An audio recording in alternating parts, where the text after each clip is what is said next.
ये खबर हमारे उन बहादुर जवानों के लिए है जो देश की रक्षा में अपनी सेहत और शरीर की परवाह नहीं करते।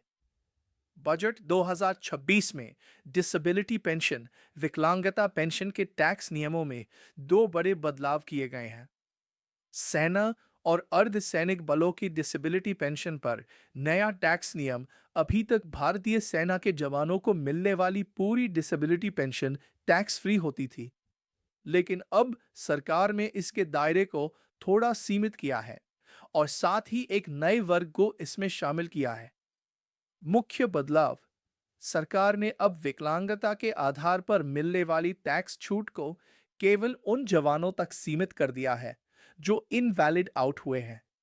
इसका मतलब है कि जवान को उसकी विकलांगता के कारण समय से पहले सेना छोड़नी पड़ी, क्योंकि वह चिकित्सकीय रूप से सेवा जारी रखने के लिए फिट नहीं था।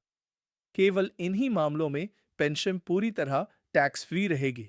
अगर कोई जवान अपनी पूरी सेवा अवधि पूरी करता है और सामान्य रूप से रिटायर होता है, तो उसे मिलने वाली डिसेबिलिटी पेंशन पर अब टैक्स देना होगा।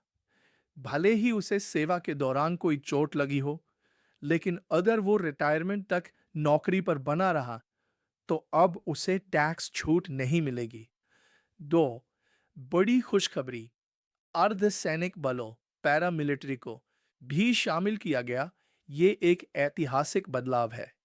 अब तक ये टैक्स छूट मुख्य रूप से थल सेना, नौसेना और वायुसेना तक ही सीमित थी। अब बीएसएफ, सीआरपीएफ, आईटीबीपी, सीआईएसएफ जैसे अर्धसैनिक बलों के जवानों को भी वही सम्मान और टैक्स लाभ मिलेगा जो नियमित सेना को मिलता है।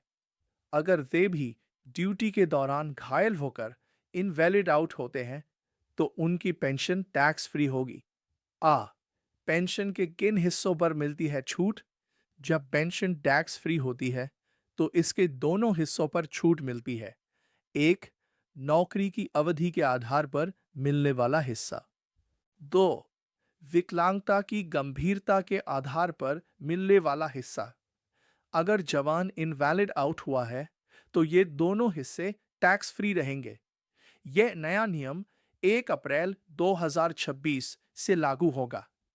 यह टैक्स वर्ष 2026-27 और उसके बाद के सभी वर्षों पर लागू होगा।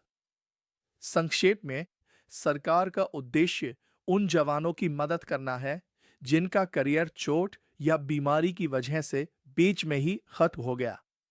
जो जवान पूरी नौकरी करके रिटायर हो रहे हैं, उन्हें अब इस विशेष टैक्स छूट के दायरे से बाहर रखा गया है।